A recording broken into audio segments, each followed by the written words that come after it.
Big Boss season 8ல இப்போ பங்கு பெற்றுட்டு இருக்கக்கூடிய அருணும், லாஸ்ட் சீசன்ல கலந்துக்கிட்ட அர்ச்சனாவும் நண்பர்களா இல்ல காதலர்களா அப்படின்னு ஒரு பக்கம் சோஷியல் மீடியா முழுக்க பேசிட்டு இருக்க. இவங்க 2 பேருமே ஒருவருக்கொருவர் நட்பா தான் இருக்கும்னு பல விஷயங்கள ஷேர் பண்ணியிருந்தாங்க. அந்த வகையில பிக் பாஸ்ல இருக்கக்கூடிய அருணுக்கு நான் சப்போர்ட்டா இருப்பேன் அப்படின்னு அர்ச்சனா அவர்கள் ஏற்கனவே ஒரு விஷயத்த சொல்லியிருந்தாங்க. ஆனா இப்போ நம்ம அருணுக்கு ஏகப்பட்ட நெகட்டிவ் கமெண்ட்ஸ் வந்துகிட்டே இருக்கு அப்படின்னே சொல்லலாம். இந்த நிலையில தான் பிக் பாஸ் வீட்ல அருண் செய்யற சில விஷயங்களுக்காக நெட்டிசன்கள் அர்ச்சனாவை திட்டி வந்துட்டு இருக்காங்க. அதுக்கு காட்டமா அர்ச்சனா ட்விட்டர்ல ஒரு பதிவை போட்டிருக்காங்க. இப்போ வாழ்ற வாழ்க்கையை கட்டமைக்க இதயபூர்வமா நான் செயல்பட்டு இருக்கேன். இந்த பாதையில ஒவ்வொரு படியிலையும் சவால், விமர்சனம் அப்படின்னு பல தியாகங்களை செஞ்சுதான் நான் இந்த இடத்துக்கு வந்திருக்கேன். இப்போ என்னுடைய கண்ட்ரோல இல்லாத ஒரு விஷயத்துக்காக என் பேரை சிலர் இழுக்கிறப்போ நான் ரொம்பவே மனமுடிஞ்சு போறேன். நானும் அருண் பிரசாத்தும் தனித்தனி நபர்கள் தான். 2 பேருக்கும் தனித்தனி ஜேர்னி இருக்கு.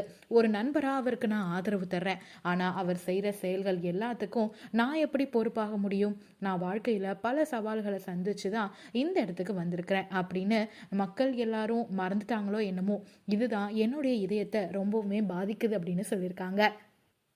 அது மட்டும் இல்லாமல் மக்கள் காட்டிய அன்பும் ஆதரவும் நான் ரொம்ப மரியாதை வச்சுருக்கேன். நான் பங்கெடுக்காத ஒரு விஷயத்துக்காக என்னை இப்படி செய்யாதீங்க அப்படின்னு நான் உங்ககிட்ட ரொம்பவே மனமுடைந்து கேட்டுக்கிறேன். பிக் பாஸில் ஒவ்வொருவரும் அவருடைய பயணத்தை தான் வாழ்கிறாங்க. நானும் மனுஷி தான்.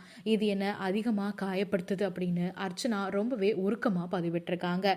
இதை ஷேர் பண்ணி பல நெட்டிசன்களும், ஏற்கனவே நீங்கள் அருண் என்னுடைய ஃப்ரெண்ட், அவருக்கு நான் சப்போர்ட்டிவாக இருப்பேன் அப்படின்னு சொன்னீங்க. இப்போ ஒரு பிரச்சனைனதும் அப்படியே நீங்க பின்வாங்குறீங்களே அப்படின்னு சொல்லி அர்ச்சனாவுக்கு நெகட்டிவா தான் எப்பவும் விமர்சனங்கள் எழுந்துட்டு இருக்கு. இதை பத்தி நீங்க என்ன நினைக்கிறீங்க அப்படிங்கறத மறக்காம ஷேர் பண்ணிக்கோங்க.